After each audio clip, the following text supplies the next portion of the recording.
नमस्कार दोस्तों, तेजस अकेडमी में आपका स्वागत है। एपीएस का स्किल टेस्ट लगभग समाप्ति की ओर है। यह समाप्त होने के बाद एक डिक्टेशन चैनल पर रोज आता रहेगा और जैसे ही कोई एग्ज़ाम की डेट आती है तो उस एग्ज़ाम की तैयारी कराएंगे। वो चाहे एग्ज़ाम ईपीएफओ का हो या एसजीपीजीआई का हो या एसएससी हो, उत्तराखंड एपीएस हो, जो भी आएगा उसकी तैयारी कराएंगे। आप बता दीजिएगा, तैयारी शुरू कर दी जाएगी। अभी डिक्टेशन शुरू करेंगे 3 सेकंड में। नालंदा विश्वविद्यालय प्राचीन भारत का एक प्रसिद्ध शिक्षण संस्थान है जो आधुनिक बिहार राज्य में स्थित था। यह विश्वविद्यालय 5वीं शताब्दी में गुप्त वंश के शासक कुमारगुप्त प्रथम द्वारा स्थापित किया गया था। नालंदा विश्वविद्यालय का अस्तित्व 12वीं शताब्दी तक बना रहा, जब इसे तुर्की आक्रमणकारियों द्वारा नष्ट कर दिया गया। नालंदा विश्वविद्यालय ने लगभग 800 वर्षों तक भारत और पूरे एशिया में शिक्षा का केंद्र बने रहने का गौरव प्राप्त किया। इसके आकर्षक भवन, विशाल पुस्तकालय और उच्च स्तरीय शिक्षा प्रणाली ने इसे वैश्विक ख्याति दिलाई। विश्वविद्यालय में विभिन्न विषयों जैसे कि विज्ञान, गणित, चिकित्सा, खगोल विज्ञान, धर्म और दर्शन की शिक्षा दी जाती थी। वर्तमान समय में नालंदा विश्वविद्यालय को पुनर्जीवित करने के प्रयास किए जा रहे हैं। 2010 में भारत सरकार ने नालंदा विश्वविद्यालय को पुनः स्थापित करने का निर्णय लिया और इसके लिए अंतर्राष्ट्रीय सहयोग प्राप्त किया।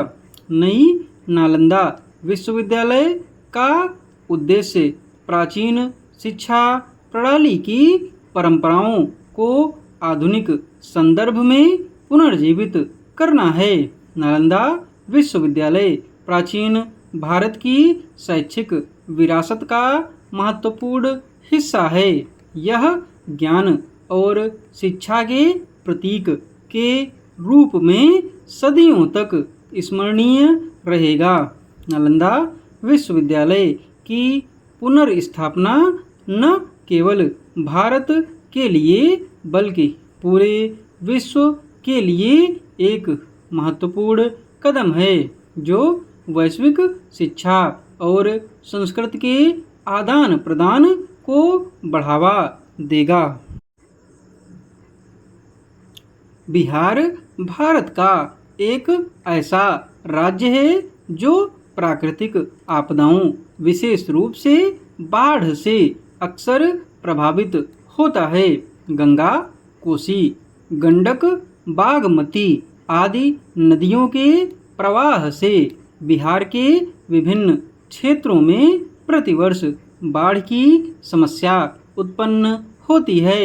बाढ़ के कारण जनजीवन में भारी कठिनाइयाँ उत्पन्न होती हैं, जिससे आर्थिक, सामाजिक और पर्यावरणीय क्षति होती है। बिहार में बाढ़ एक गंभीर समस्या है, जिससे निपटने के लिए सरकार और समाज दोनों को मिलकर प्रयास करने होंगे। उचित जल प्रबंधन, वनीकरण और जन जागरूकता जैसे उपायों से बाढ़ की समस्या को काफ़ी हद तक नियंत्रित किया जा सकता है। बाढ़ से होने वाले नुकसान को कम करने के लिए दीर्घकालिक और स्थायी समाधान अपनाना अत्यंत आवश्यक है। सारनाथ वाराणसी से लगभग 10 किलोमीटर की दूरी पर स्थित एक महत्वपूर्ण बौद्ध तीर्थ स्थल है। यह वह स्थान है जहाँ गौतम बुद्ध ने ज्ञान प्राप्ति के बाद अपना पहला उपदेश दिया था, जिसे धर्मचक्र प्रवर्तन कहा जाता है। यह स्थान बौद्ध धर्म के अनुयायियों के लिए अत्यंत पवित्र है और ऐतिहासिक दृष्टि से भी महत्वपूर्ण है। सारनाथ केवल धार्मिक दृष्टि से ही नहीं बल्कि पर्यटन और सांस्कृतिक दृष्टि से भी महत्वपूर्ण है। यहाँ वार्षिक उत्सव और मेलों का आयोजन होता है, जिसमें बड़ी संख्या में लोग भाग लेते हैं।